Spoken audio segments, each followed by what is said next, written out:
Querido Deus, ajuda-nos aqui, pelas misericórdias de Cristo, a entregarmos a Tua palavra segundo a Tua vontade.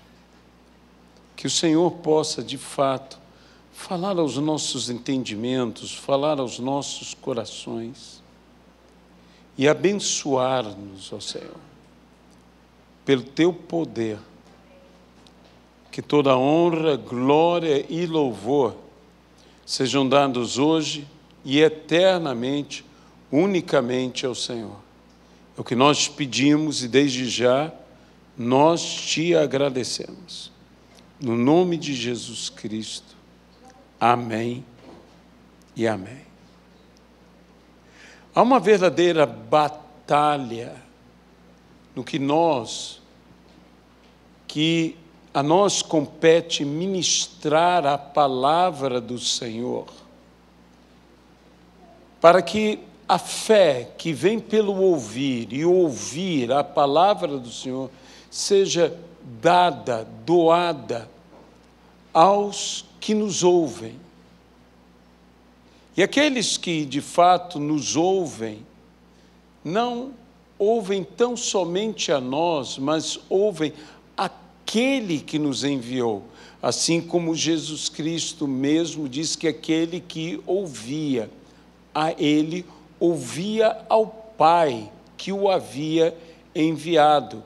E Ele nos disse que, como o Pai o enviou, Ele também nos enviava, de modo que quem de fato nos ouve, ouve a Cristo.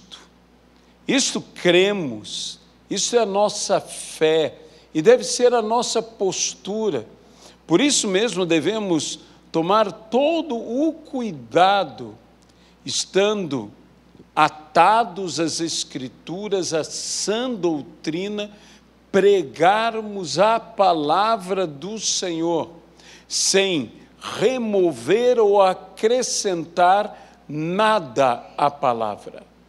Temos que ser assim, como a Bíblia diz, dispenseiros fiéis, aqueles que cuidam das coisas e dos negócios do seu Senhor, fiéis mordomos do Senhor, para servir como mordomos devem servir, não apenas ao seu Senhor, mas servir a todos aqueles que o seu Senhor lhes enviar para que estes sirvam.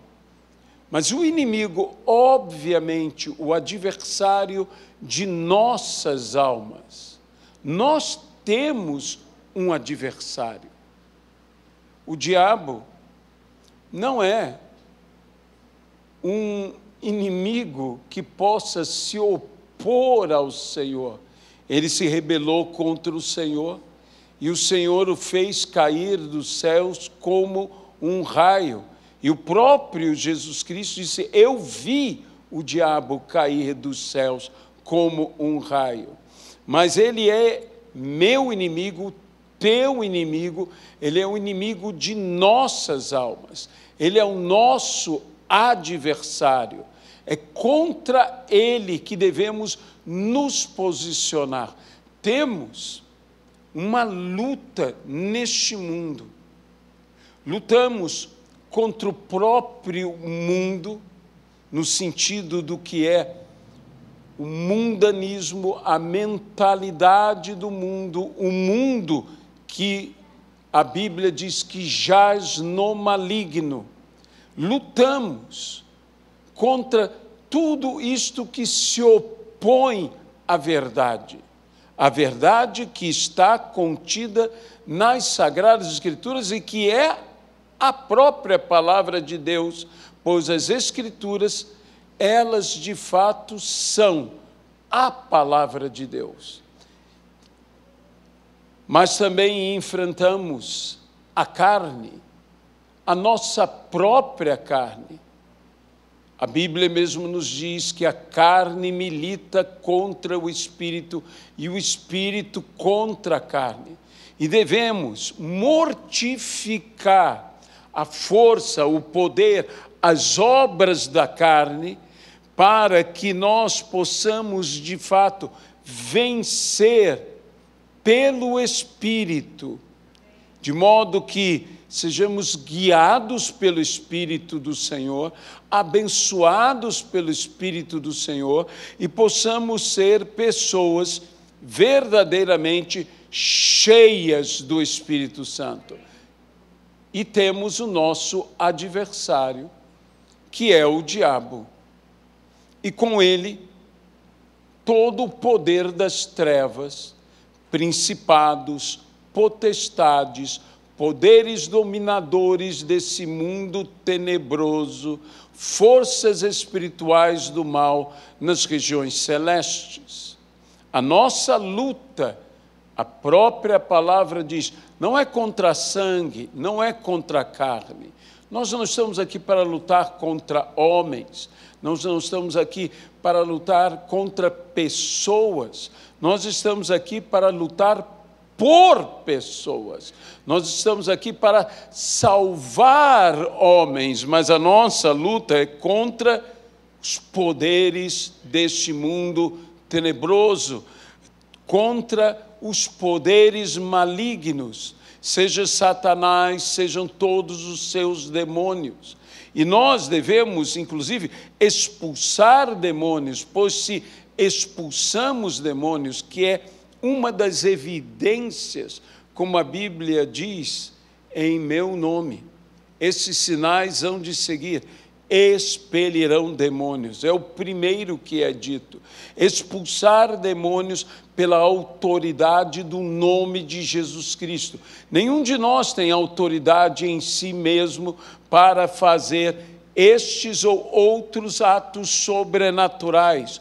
Tudo isso é pela autoridade do nome do Senhor Jesus Cristo, pela manifestação da pessoa e do poder de Deus, para que o reino de Deus esteja entre nós.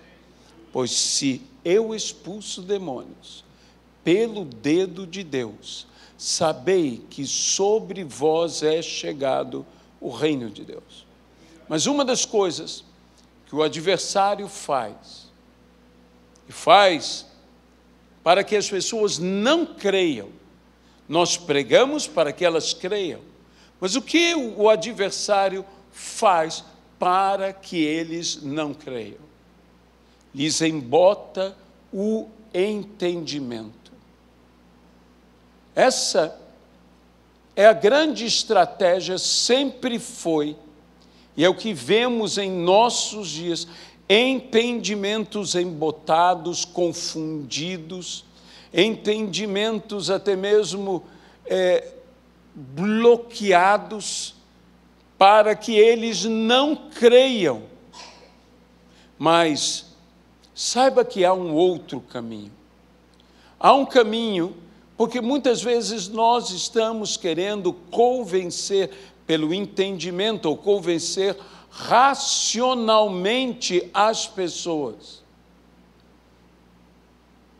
Mas não é uma questão de convencer racionalmente, embora nós devamos ter um culto racional. Embora com Deus devamos confabular com Ele. Devamos chegar a uma razão comum com Deus. Vinde, pois, e arrazoemos. Arrazoemos é chegar a uma razão comum. Vamos chegar a uma razão. E a Bíblia diz ainda que os seus pecados sejam como a escarlata, eles se tornarão alvos como a neve. É claro que nós devemos chegar num culto racional, oferecendo os nossos corpos por sacrifício vivo, santo e agradável a Deus, que a Bíblia diz, isso é o nosso culto racional. É onde nós nos consagramos, nos dedicamos, nos santificamos, e então, por isto, experimentamos qual seja a boa, a perfeita e agradável vontade de Deus para as nossas vidas. Nós temos um outro caminho, e o caminho é que a Bíblia diz: eu, o Senhor, escreverei em seu coração as minhas palavras, imprimirei em sua mente. Então, antes de alcançar o entendimento e antes de marcar para sempre, imprimir para sempre o que não poderá ser apagado, aquilo que foi impresso, Deus escreve em nossos corações. Ele primeiro age no coração para depois chegar ao entendimento. A palavra do Senhor nos diz algo tão interessante: se creres com o teu coração e confessares com a tua boca, serás salvo. Sabe, crer não é uma tarefa da minha mente. Crer é uma tarefa do meu coração. Se creres com o teu coração, e creres a tal ponto, porque a boca fala do que está cheio o coração, e confessares com a tua boca, serás salvo. É necessário que eu creia, e creia intensamente com meu coração, e confesse com a minha boca. Eu até diria, se de fato cremos com o coração, nos é impossível não confessar com a boca, porque da boca transbordará aquilo que está cheio o coração. Se o meu coração está cheio de fé, se o meu coração está crendo, é inevitável que a minha boca venha confessar. Mas igualmente, se o meu coração não crer, é inevitável que com a minha boca também eu venha a confessar a minha incredulidade. Eu já disse aqui e volto a dizer que o pecado da incredulidade, ele é mais destrutivo em nossa vida do que nós podemos imaginar. Ele é um pecado tão nosso, tão dos homens, que a Bíblia diz: vocês creem, fazem bem. Até os demônios creem e tremem. Nós, quando cremos para a salvação, mas os demônios, creem apenas na convicção da sua perdição, por isso tremem. E eu até me atrevo a dizer que nem os demônios conseguem ser incrédulos. Demônio nenhum é incrédulo. Ele sabe, ele tem convicção. O diabo e todos os demônios sabem do seu final, sabem, e eles querem arrastar com eles o maior número possível de pessoas. E nós devemos ter uma atitude, como a Bíblia diz, que nós devemos ter compaixão, que nós devemos ter misericórdia dos que perecem, e diz que nós devemos salvá-los arrebatando-os do fogo. Nós devemos arrebatá-los do fogo, não permitir que o inimigo alcance esta vantagem sobre nós e arraste, porque veja bem, o inimigo, o que ele faz é arrastar. Quando o diabo caiu dos céus, a Bíblia diz, ele arrastou consigo 1/3 dos anjos dos céus. Aqueles que não guardaram a sua natureza foram arrastados por Satanás. O que o inimigo faz é arrastar. E o que ele está tentando fazer com a humanidade é arrastar. E nós devemos resistir a esta força de arrasto.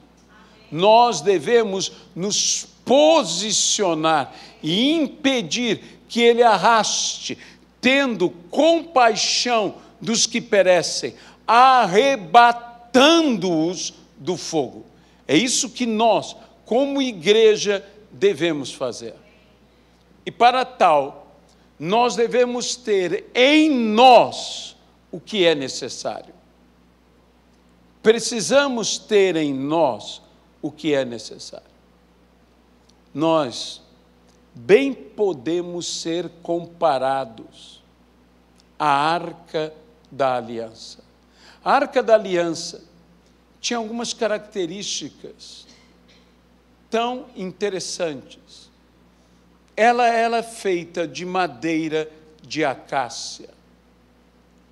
A madeira de acácia é uma madeira difícil, dizem os que conhecem, de se trabalhar.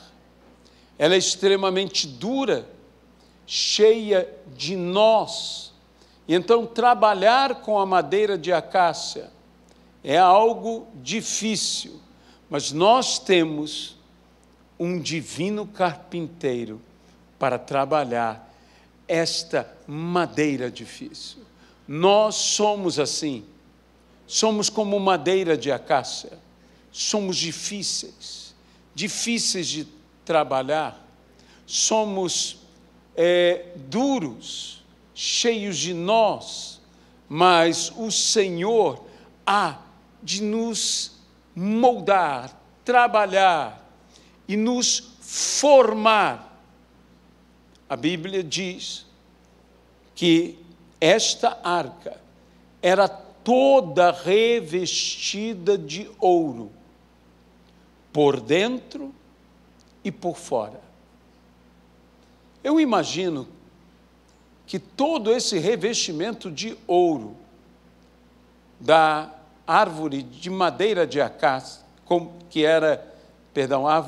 da arca feita de madeira de acácia, fazia com que quem olhasse aquela arca parecia ser ela uma peça de ouro. Nós temos que nos lembrar disto, que nós somos uma humilde peça de madeira de acácia. Nós somos revestidos de ouro por fora e por dentro. Nós não somos ouro. Nós temos um valor que está por fora e que está por dentro, mas nós somos uma humilde madeira de acácia. Quando nós nos lembrarmos que o Senhor nos revestiu por dentro e por fora, de glória, de honra, nós não temos que confundir pensando que nós somos ouro. Nós somos revestidos de ouro. Nós podemos até parecer ser uma peça de ouro, mas nós não somos. Nós temos um revestimento, a riqueza com a qual Deus nos revestiu por dentro e por fora. Não podemos confundir que essa é a nossa própria natureza, é a nossa própria essência, é o nosso próprio valor, os dons que temos recebido, a manifestação dos dons, os frutos que temos manifesto, tudo isto vem do Senhor. Tudo isto somos revestidos de ouro por dentro e por fora. Mas a palavra do Senhor nos diz, quando Salomão traz a arca, essa arca do pacto, a arca da aliança, ou a arca do concerto, da aliança entre Deus e o seu povo. Quando Salomão traz essa arca para o templo, o versículo 9 do capítulo 8 do primeiro livro dos Reis nos diz: nada havia na arca, senão as 2 tábuas de pedra, que Moisés ali pusera junto a Horebe, quando o Senhor fez a aliança com os filhos de Israel ao saírem da terra do Egito. Algo havia na arca. Somente havia na arca isso: as 2 tábuas de pedra que Moisés ali depositara, em Horebe, no monte sagrado. Ali Moisés colocara as tábuas, a lei do Senhor, digamos assim, os mandamentos de Deus, foram colocados ali, naquela arca. Mas esta palavra, nada havia na arca, exceto, essa expressão indica que algo mais deveria haver na arca e não havia. Há coisas que não podem faltar em nossas vidas. Eu estou usando de uma forma ilustrativa, comparativa, a arca da aliança com as nossas vidas. É necessário que venhamos a ter a palavra de Deus, é necessário que venhamos a ter a lei de Deus dentro de nós, guardada. Guardada. Jesus diz: se vocês ouvirem e guardarem as minhas palavras. Em outro texto diz: se vocês ouvirem e praticarem a minha palavra. Para que eu guarde a palavra, para que a palavra não seja apenas conhecida por mim, para que a palavra não seja usada contra mim, mas a meu favor. Eu preciso não apenas ouvir, mas praticar a palavra. Que na prática da palavra eu estarei edificando minha própria vida na palavra e em Cristo, que são a rocha. Eu preciso não só ouvir a palavra, como eu preciso não só ouvir e por ouvir a palavra ter fé, eu preciso ter obras de fé, pois a fé sem obras é nula. E a palavra sem a prática, sem ser guardada, guardar não é simplesmente, embora seja um bom costume, memorizar a palavra. Guardar não é simplesmente memorizar a palavra. Você fará muito bem em memorizar, em até mesmo decorar esta palavra, sabê-la plenamente. Por isso nós estudamos a palavra, por isso nós estudamos em cultos de estudo a palavra, mas nós temos que viver a palavra, porque, veja bem, se eu não vivo a palavra que eu conheço, eu estou simplesmente acumulando condenação para a minha vida. Até mesmo a própria palavra diz, antes nunca houvessem conhecido. Mas uma vez que conhecem, são indesculpáveis de não cumprir a palavra. E não pense por não...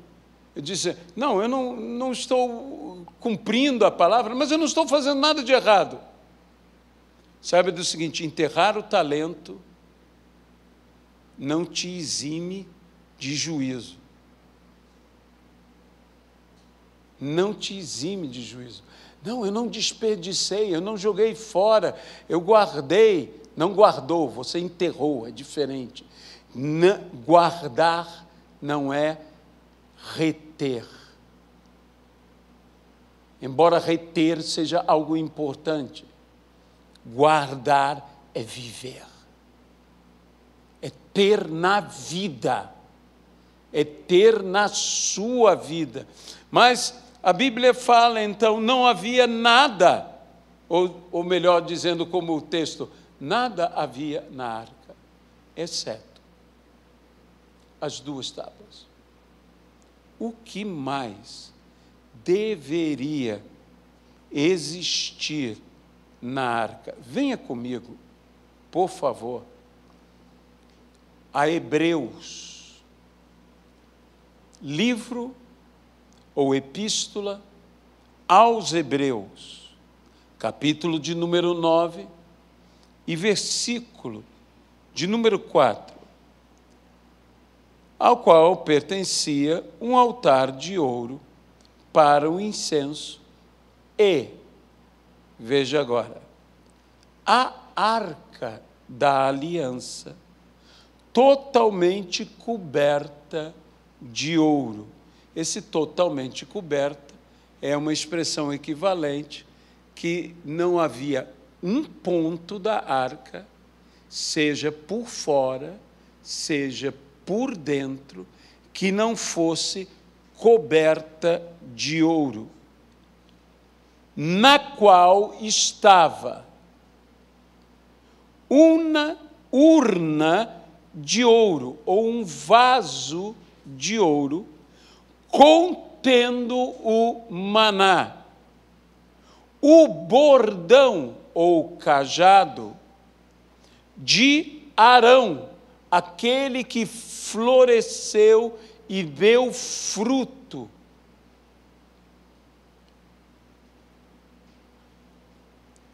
O bordão de Arão que floresceu e as 2 tábuas da aliança. O que havia falta? Havia falta do vaso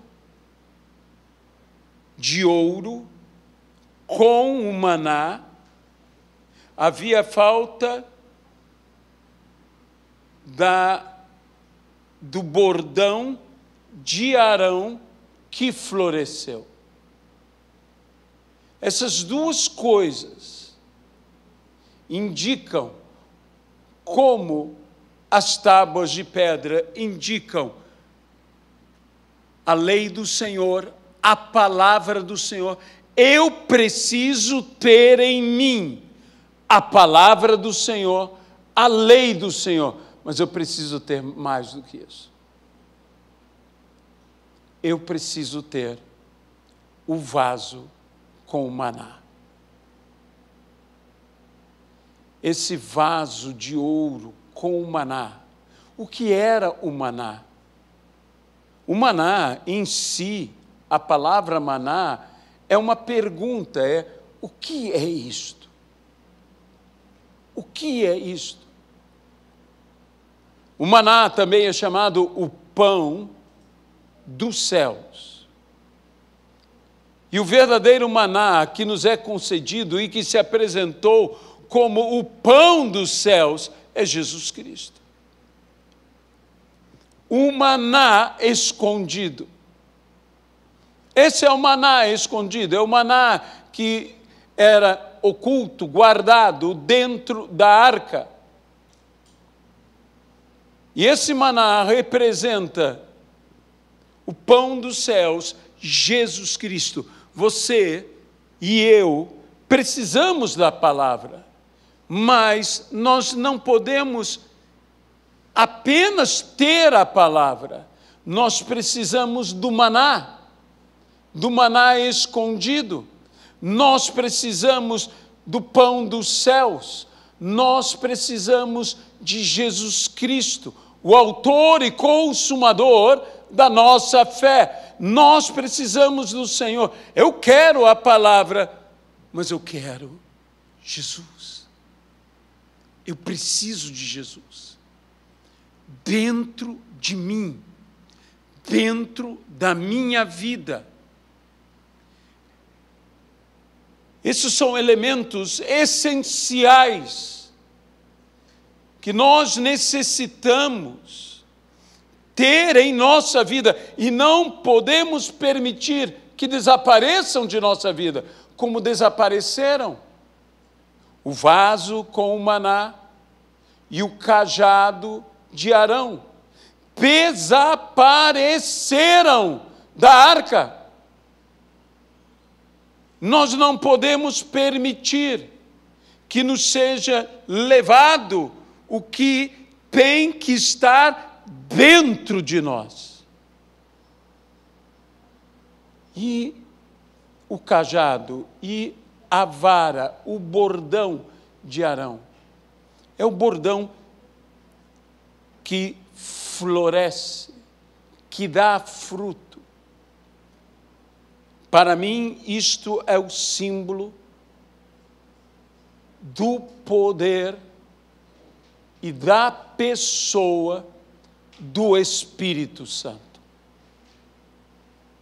Eu preciso da experiência da palavra, eu preciso da experiência do pão dos céus, eu preciso da experiência do revestimento de poder e autoridade pelo Espírito Santo, eu preciso da experiência do bordão de Arão, que floresce e que dá fruto, que não poderia florescer e que não poderia dar fruto, mas sobrenaturalmente floresce e dá fruto. Nós necessitamos destas três coisas, desses três elementos, dessas três realidades na nossa vida. Eu preciso da palavra, eu preciso do maná e eu preciso do cajado. Eu preciso da palavra de Deus, eu preciso da minha salvação. Muitos conhecem a palavra, mas ainda não tiveram uma experiência de salvação, porque ainda não tiveram uma experiência com o pão dos céus, Jesus Cristo, nosso Senhor e nosso Salvador, porque tem até mesmo dentro de si a palavra, mas não tem dentro de si a Jesus. Eles precisam de Jesus, mas se eu quero ser testemunha de Jesus neste mundo, para este mundo, eu tenho que vivenciar o que Jesus disse: mas recebereis poder ao descer sobre vós o Espírito Santo, e sereis minhas testemunhas, tanto em Jerusalém como na Judeia, em Samaria e até os confins da terra. Há coisas, há experiências que são essenciais. A experiência com a palavra, a experiência com Jesus e a experiência com o Espírito Santo. Nós necessitamos ter tudo. Não podemos chegar a um ponto que diga, não havia nele nada exceto as 2 tábuas de pedra. Não, eu não quero perder. Eu quero ter. Eu quero manter em mim a palavra, o maná, que é Jesus, e a vara de Arão, o Espírito Santo. Se nós tivermos isto, neste mundo, nós caminharemos na autoridade da palavra, porque permanecem estas realidades de fé, de esperança e de amor que se manifesta plenamente na palavra, na pessoa de Jesus e no revestimento de poder e autoridade pelo Espírito Santo. Para sermos verdadeiramente suas testemunhas. Amado e querido Deus, não nos deixe, Senhor, não ter o que nós carecemos ter. Não ter, ó Pai, o vaso com o maná. Nós precisamos de Cristo dentro de nós. O bordão de Arão, que floresceu, nós precisamos do elemento sobrenatural que faz o que está morto reviver, florescer. Nós precisamos da palavra. Não nos deixe perder nenhum desses elementos. Guarda-nos, Senhor. Que nós venhamos a manter o que não podemos perder jamais. É o que nós te pedimos. E desde já te agradecemos. No nome de Jesus Cristo. Amém, Pai. Senhor,